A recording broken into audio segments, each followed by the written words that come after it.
Hey guys, Dov here with some more Total War Warhammer 2 multiplayer action. Alith and Anar are going to be leading the High Elves today. We've got a couple of community casts from Dirt Maiden here featuring Alith and Anar first against Bretonia. Yeah, so interesting build here. I like this build quite a bit actually. It is a little bit lacking in mobility, but we've got Spearmen up front, Loth and Seaguard in the second line, two high-powered flaming archers, Talons of Torquelada with the Everqueen's Court Guards, Silverin Guard also with some Spearmen in the back line. So yeah, just a nice mix of Silverin Guard and Spearmen all around.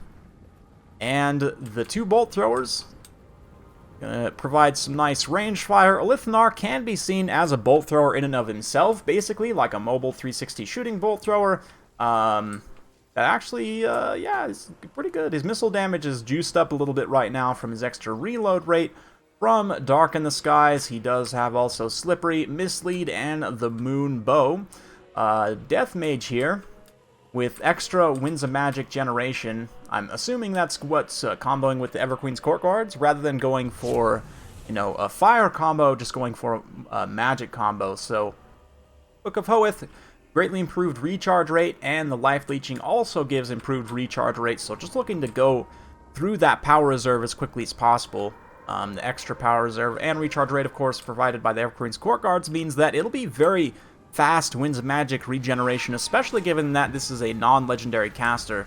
It looks like we're going to be having some consistent Spirit Leech casts on the defenders there. Very nicely done.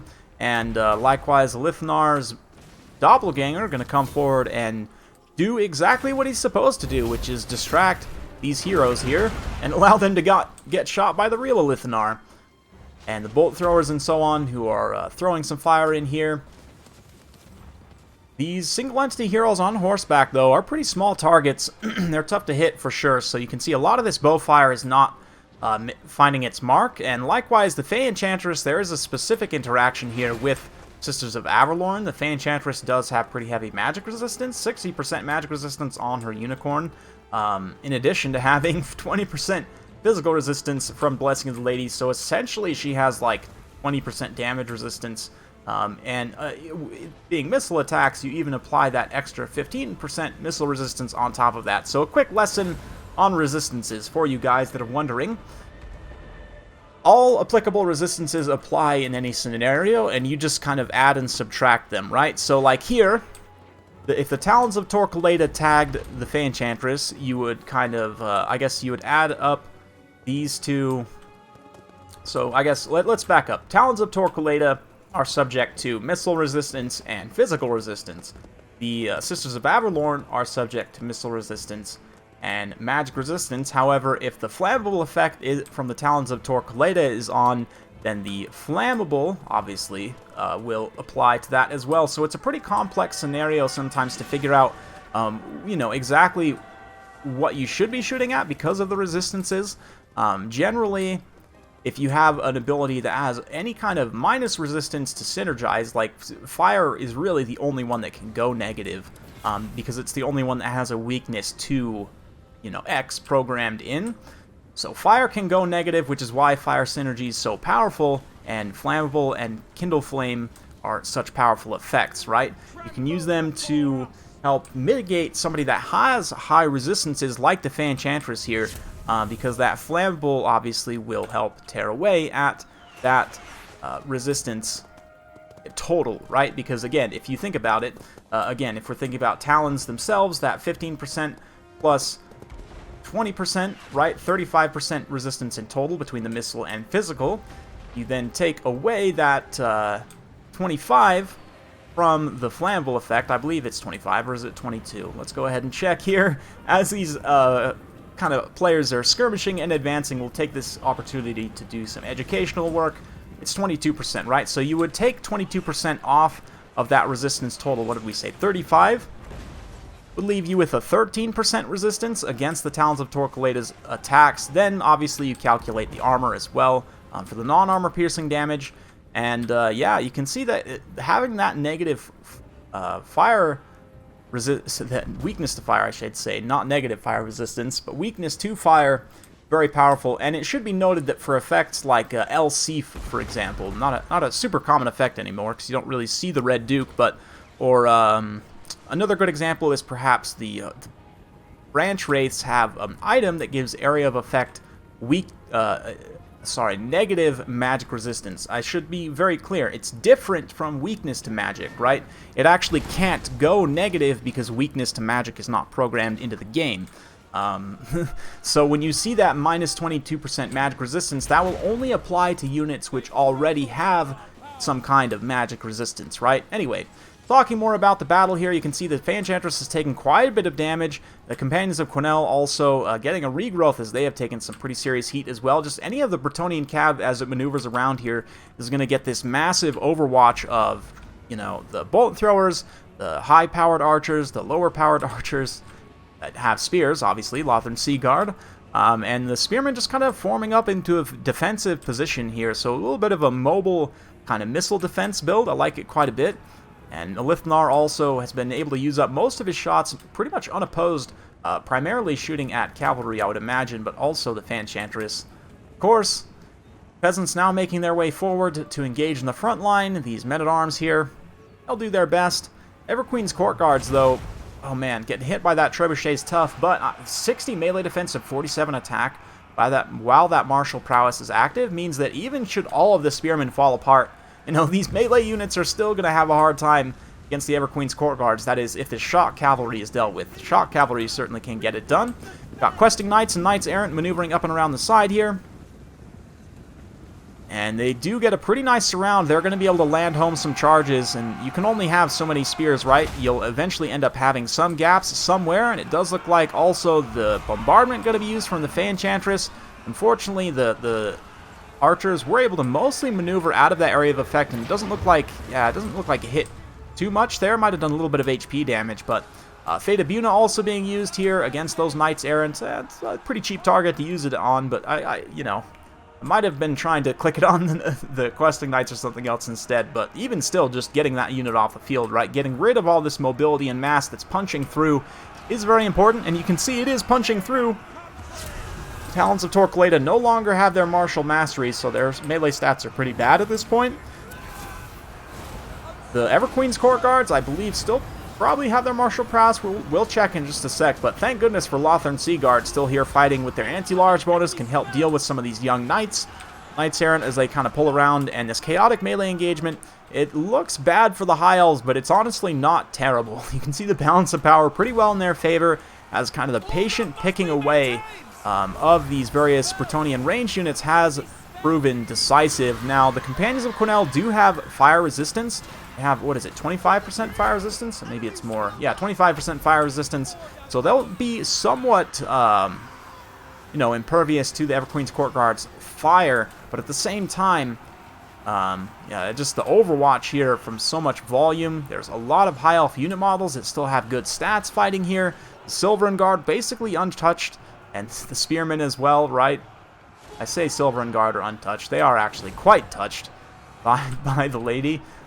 But this other unit here, mostly untouched over on the far side, and all these Lothern Seaguard also doing a great job holding the line. So it's nicely done. The fact that the bolt throwers are still protected here also, despite that concerted Bretonnian push. I do think the Bretonnian build lacks terror, which you wouldn't think isn't really important against the High Elves, but I actually think it is quite important against any non-undead faction. I think it's good to have at least one terror unit in your army. It is tough with Bretonnia because all of your terror units are pretty expensive. You really don't have, other than bringing like a damsel, just a damsel by herself with Manticore summons, that's basically like your cheapest option for terror, and even that's not super consistent. And you have to use one of your hero slots. Whoop, smack the mic a little bit there. Hero slots on it as well. But it feels a little bit bad, right? So otherwise, you'd have to spend 2,000 plus points on the Green Knight, which again fills a hero slot, or like Hippogriff Knights, very expensive. So really would like for Bretonnia to get a cheaper terror unit of some kind. I actually think that would be very, very good for them. I don't know what exactly it would be, but I don't know, maybe like Pegasus, the regular Pegasus Knights that would cause terror. That actually might be way too strong, but they would be, what, like 1,300, 1,400 points? Maybe more. Actually, probably more. Terror is a pretty valuable idea, so you'd probably be like looking at like 1450 for a unit of regular Pegasus Knights that are actually pretty squishy. That might be balanced, all things considered. But I don't know that Bretonnia will ever get more Regiments of Renown at any point, or any more new units, or anything for that matter. I certainly would like to hope so, but I'm not really expecting it, to be honest. At this point, Bretonnia is not looking too hot. The scattered forces trying to hold out. They still got a handful of heroes fighting. Actually, as I say that, this Paladin gives up the fight. This Paladin still riding around, trying to keep these men-at-arms in line. Trebuchets are still firing as well, I see, which is nice. But, man, Everqueen's Court Guards, kind of have forgotten about them a little bit. They used to be one of my favorite regiments of renown for High Elves, and they are quite strong, very expensive, but they're probably one of the best archer units in the game. I mean, even without their martial prowess, their melee stats are still really good. They are very expensive for how little armor they have. That's kind of their main downside. They're squishy in that way, but their bow fire does so much damage, and I say bow fire in the most literal sense of the word. So yeah, good stuff. We've got another replay to get to, so I think, yeah, that's going to be army losses right there. I was about to say, we'll fast forward a little bit, but a replay just ends anyway. Very nicely done. I have to say, good builds on both sides. I do think, again, the Bretonnians needed some kind of terror here, but just going very wide against the High Elves is usually a good idea. Trebuchets are a decent pick here. I don't completely love the regular basic ones. They're pretty cheap, so it's not the worst, but yeah, quite a lot of infantry here, relying on kind of the Fan Enchantress to do the draining and so forth. But Dirt Maiden doing a great job, you know, staying tight to these expensive ranged units, kind of moving up, forming that mobile defensive position. Yeah, getting the skirmish done. Alith ended up paying the price there. I didn't highlight it when he met his end, but it was a good one. The doppelganger usage, especially by Dirt Maiden, was just absolutely on point. Probably some of the best doppelganger usage I've seen in quite a while. So yeah, I've got one more replay to show you, so let's get to it. And we're back. Alith immediately moving out of frame there. He's ever a sneaky one. This time he's going to be taking on Silostra Deerfun's Drowned Dead. So yeah, didn't like the concert in Lothern apparently, came to shut it down, and here we are. Silostra, I say on foot, I don't feel like that's the appropriate term, but she's floating around and not on the crab. Got 5 bombers, 4 mortars, 2 giant enemy crabs, and some polearms in the back, deckhands up front. Alith already threw his doppelganger in. He's also got a high mage here, Arcane Phoenix, couple of Shadow Warriors. We've got, what is this, Illyrian Reavers, Rangers, and a whole bunch of White Lions. White Lions missile resistance may end up coming into play here. Rangers also do a great job cleaning up zombie chaff, so pretty good stuff. Let's see how it goes. This is Morgan Grat as well, who's a pretty well-known player, very, very good veteran player in command of the Drowned Dead here. And look at that, Soul Quench being used to destroy this mortar, and I believe probably Alithnar's bow shots as well. Basically, again, like a bolt thrower, taking out that mortar. So one mortar crew is basically already down. That's pretty good stuff. You can see the zombies having to kind of advance here as the Shadow Warriors take a volley, move back, restock, take another volley. Very nicely done there, continuing to utilize that stock so these mortars can't hold an attack order on them. The mortars can put a ground attack order, but, you know, then the Shadow Warriors can do something like this and move out of the area of effect and just generally kind of dodge around, not take those shots directly to the face. Phoenix is also just kind of chilling back at this point, and the infantry not wanting to get too involved, definitely looking to try and kite a little bit here, so it's not too often you see someone actually try and kite the Vampire Coast just because they have so much counterfire. But here, the pistols are a little bit out of position. They obviously are heavily outranged by the Shadow Warriors anyways. As long as the Shadow Warriors keep moving and don't get beat up by the mortars, then they can get some serious work done. That being said, the crabs are an issue. There's not a lot of anti-large armor piercing. In fact, no direct anti-large armor piercing here. But it looks like we're going to see an engagement. The armor-piercing Phoenix comes in. Fog of the Damned being used to debuff the melee stats there. it's okay, but actually this allows Alith and Anar to get some really nice shots in on the side, and since there's no Lore of Vampires caster, we won't be seeing any healing from the side of the vampires. And I'm not sure what exactly spell that was. I didn't see where that was cast, but great job by these Illyrian Reavers moving up and around, catching some units out of position, and taking out those mortars. These zombies were close by, but not quite close enough. Even just being able to interrupt those mortar crews and knock them off, force Morgengrat to micro to remount them, and that's a very, very strong usage there. A nice hit and run, and they're able to mostly disengage. It looks like they actually ping-pong over to the other mortar to do the same thing there. So really nice use of the Illyrian Reavers on disruption. Meanwhile, the Rotting Leviathan does come back and catch these Reavers, which is a little bit of a problem, but Alith and Anar is coming to help, and you can see the White Lions and so on also not wanting to engage. It's interesting here, the Bombers, the pick of the Bombers. Bombers actually do fire damage, technically, so Dragon Princes are a hard counter to them. And just in general, out of any faction, the High Elves probably have the most fire resistance. Like, if there's any faction that you don't want to bring fire damage against, it's probably High Elves. I would say fire damage is good in almost every situation if you have synergy for it, except against High Elves. In many cases, they'll have fire resistance. But anyway, the Bombers do get a nice little cleanup there, able to finish off those Illyrian Reavers. Meanwhile, on the front line, these Reavers moving forward, charging some zombies. Some of the infantry starting to deploy as well. You can see the Rangers coming up, and since the Coast players kind of spread out here, you can see just the mobile disruption has caused a lot of these units to become, kind of isolated in a way, and since zombies are slow, it's going to be tough to move them around to support each other. Likewise, both of the giant enemy crabs are kind of over here being kited and disrupted by the Shadow Warriors and Alith and Anar, continuing to do damage. Some nice charging from the Phoenix also.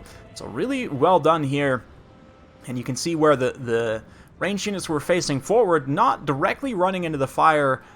Great job by Dirtmaiden here, actually pulling back with the White Lions, and now that the missiles are not facing directly towards them, that they can get more of a little disrupted engagement, they are going to come in at this point. So very well done there, beautiful micro. See the Rangers getting in, they're going to start to cut up these Bombers. A nice side charge from the Reavers as well, White Lions moving in.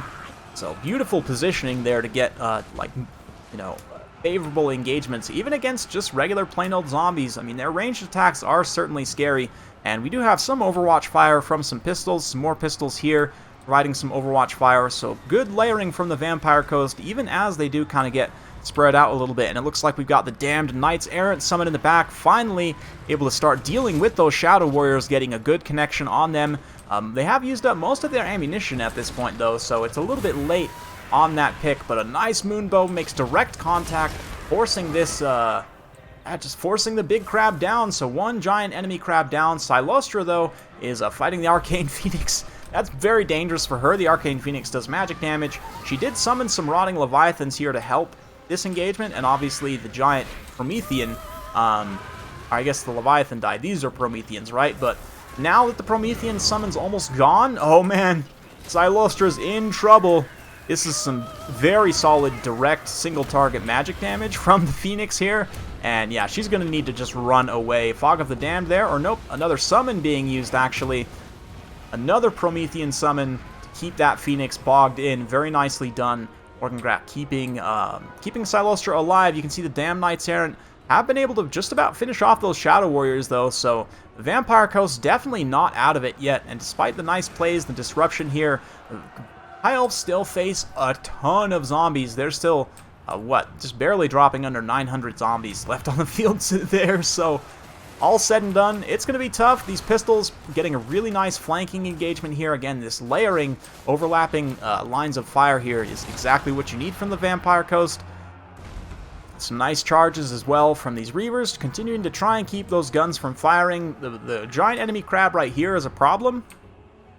But Alith and Anar now, this is potentially a problem for Silostra as well. This Phoenix is still fighting here. I think it probably got its healing proc, given the state of its HP there. I guess I could always check its healing cap if I can get into it. Probably going to be hard to look at it right now because it's completely inundated by crabs. But there, now with the crabs gone, we can go ahead and have a look. Looks like a Hand of Glory there.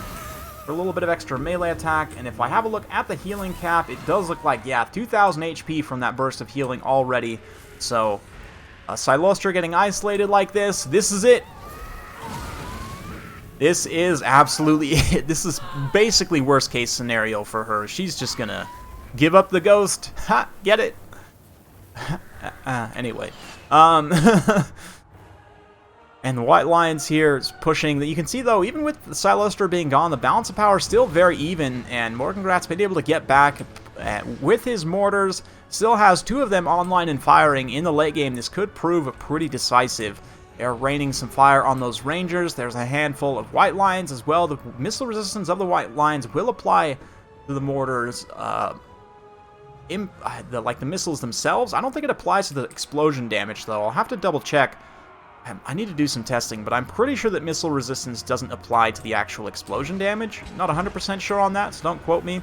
But here, Reavers do a great job disrupting those mortars, and a really nice kind of flame bombardment there.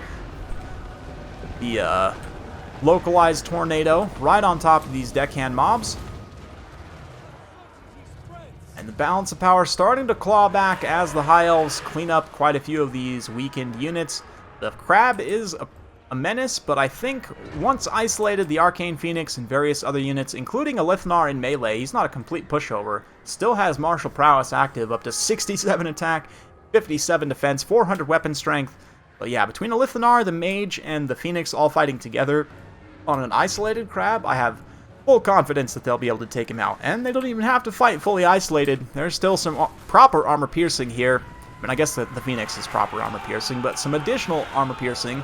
These White Lions quite healthy, charging in to finish off the blue zombies here, the purple zombies. Really nice use of the Arcane Phoenix also.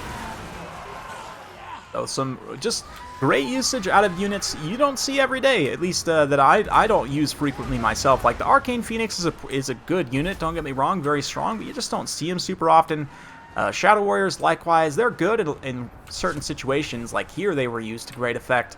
Alith himself, I guess that's kind of just a good summary of Alith, right? He's yeah, surprisingly good. Underrated in many aspects, and this is a good sort of demonstration of his power here. Things that he can do. You gotta kite with him, you gotta keep him moving, and in the late game he can come in and do the thing. I think it's pretty funny too that they changed it so the Doppelganger spawns with the same HP as Alith, as the basic real Alith, but he doesn't spawn with the same amount of ammunition, so you can still quite easily tell, you know, which one's the Doppelganger and which one's not, because, yeah, the decoy spawns with full ammo. So hopefully they actually fix that as well, so that he spawns with the same amount of ammunition as, you know, the basic Alith that spawned him, however much ammo he has at that given time. But, you know, progress is progress. And the Crab is not quite fully isolated. We've still got one more unit of zombie halberds here. But there's a whole horde of White Lions and Rangers coming for them. And they are just zombies after all, even though they're the most cost-effective halberds in the game. They're gonna get torn apart by these Lions and Rangers. Leviathan will try and come back, but with the leadership support here, they should be okay. Looks like actually some of them will tear her out, but a beautiful catch with the Phoenix Tornado there. There's a lot of damage to those light zombies. And now the Phoenix immediately dives down and is just giving the Crab the business. With that, that will be it. Crab very close to disintegration at this point. The zombies are definitely crumbling. White Lions barely still holding on, a handful of them here. Alith, again, probably could charge into combat. He's got good enough stats that he could fight that Leviathan for at least for a little bit of time there. But just staying conservative, staying back, letting the crumbling finish things off.